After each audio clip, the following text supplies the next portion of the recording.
The battle to liberate the planet Earth is unfolding at an even more dramatic pace as the Khazarian human slavers come under attack in the strongholds of Poland, Turkey, Ukraine, the US, Japan, and elsewhere. At the same time as this takedown of the Khazarian Mafia continues to accelerate, high-level East-West negotiations towards a new financial system are proceeding in a smooth and friendly manner, according to multiple sources directly involved in the negotiations. First, about the Mafia takedown. The main threater of action is now Turkey, which has become a pariah state. There are growing signs that a short but very intense war to take down the Turkish fascist regime is about to begin. The clearest sign was the fact the U.S. military removed all military family members from Turkey last week. They did that during a time when Turkey's President Recep Erdogan was visiting the United States. In other words, when the U.S. could keep him hostage if he tried to prevent the evacuation of Americans from Turkey. The fact that no U.S. government officials met with Turkey's Erdogan, on the surface, the president of a major NATO ally, while he visited the United States, is a very visible sign his regime is not going to be protected if Russia attacks it. A clear sign Russia will attack is the fact that Russia has officially called for a sealing of the Turkish and Syrian border. Such a call is a warning that a war will follow if it's not heeded. Israel, a country with an impressive track record of evacuating its citizens immediately prior to major violent incidents, has also been evacuating its citizens from Turkey. Russian government officials, meanwhile, have blamed a third force for provoking fighting between Christian Armenia and Muslim Azerbaijan, as well as fomenting trouble in the Middle East and elsewhere in Central Asia. Since Turkey troops and agents have been spotted in most of these trouble spots, it's obvious Turkey is deeply involved with this third force, which is almost certainly the Khazarian Mafia.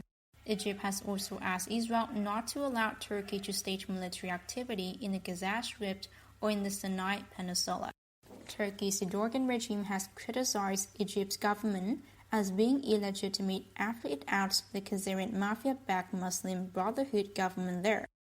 The over-isolation of Turkey and its impossible military situation mean the ISIS campaign to seize the Middle East $2 trillion in annual oil revenues is doomed. The Gnostic Illuminati, the first organization to mention ISIS in public, seeing its exit campaign in this area, has now issued a new set of warnings. According to Illuminati Grand Master Alexander Romanov, the Illuminati will not give up on their plans to reduce the world's population by 90%. To give the public hints of their plans, the Illuminati have just relaunched their internet site for the first time since they announced the creation of ISIS. The site features a picture of the four horsemen of the apocalypse, the video featuring random violence against European-looking people, arcane mathematics, and hints of nuclear terror. Romanov says the Illuminati still have 500 kiloton nuclear weapons stolen from the Russian submarine Kursk at their disposal and are deciding where to use it. Since he apparently felt he had multiple locations to choose from, it is clear his faction still has at least one submarine at their disposal. Also, since Romanov hinted the April 22nd to 28th G7 summit in Mie, Japan, was a possible target, it's a good bet the submarine is located near an isolated Japanese island, possibly Magashima, the site of an abandoned oil facility. Magashima is within easy striking distance of the Mie summit site. An attack on the summit could be a trigger for war that Japanese Finance Minister Taro Aso hinted at recently. In any case, such an act of terror, even if blamed on North Korea, would not be enough to provoke World War II and the Gnostic Illuminati's planned artificially Armageddon. That is because the Russian, Chinese, and U.S. military know the reason North Korean nuclear threats being touted by the Western propaganda media do not, in fact, originate from North Korea. All you need to do is check the official North Korean news site every time the North Korean nuclear threat stories come out in Western corporate propaganda media to confirm this. You will not find these threats on their official site. The real North Korean problem is actually a split between the factions of the Korean and Japanese royal families that ran Japan and Korea until the end of World War II and the ones controlled by U.S. occupying forces after World War II. The split that began last summer in the Yamaguchi-gumi, Japan's largest Yakuza business syndicate, reflects the split between these two factions. The North Korean Yamagan faction based in Kobe relies for a large part on revenues from amphetamines manufactured in North Korea. Drugs like amphetamines and herbal medicines like marijuana are available over-the-counter in North Korea. The Nagoya-based Kodoka faction stay away from drugs and relies more on public works kickbacks, inflation of major banks and the like. They back the emperor family now occupying the chrysanthemum throne. A White Dragon Society has proposed revealing the truth about the royal family situation in North Korea and Japan as a good first reconciliatory step to take. This could be followed by some sort of strategic marriage between North Korean and Japanese emperor factions if these families are to fulfill their plans to unify the Korean peninsula with Japan. Chinese government officials say they would not object to such a union, but add it's really not their business. In Malaysia, meanwhile, the international investigation into the disappearance of Malaysian Air Flight 350 is now looking into the involvement of JP Morgan, Deutsche Bank, and Emon de Rothschild Bank, as well as Goldman Sachs, sources close to the investigation say. In nearby Indonesia and the Philippines, meanwhile, we learned that Nathan Rothschild has been kicked out of his coal investments in Indonesia after $300 million went missing, say CIA officials in Indonesia. This may or may not be related to the fact that last week, an Indonesian tugboat towing 7,000 tons of coal was pirated in Muslim Indonesian by ISIS-linked Philippine Abu Sayyaf Muslim rebels. The pseudo-Muslim rebels are likely to be taken out of action soon. In Europe too, KHAZARIan proxies are in deep trouble. The KHAZARIan mob-controlled Ukrainian government is now bankrupt, isolated, and negotiating surrender. In Poland, the government is investigating the 2010 air crash that killed most of the Polish government, including then-President Lech Kaczynski.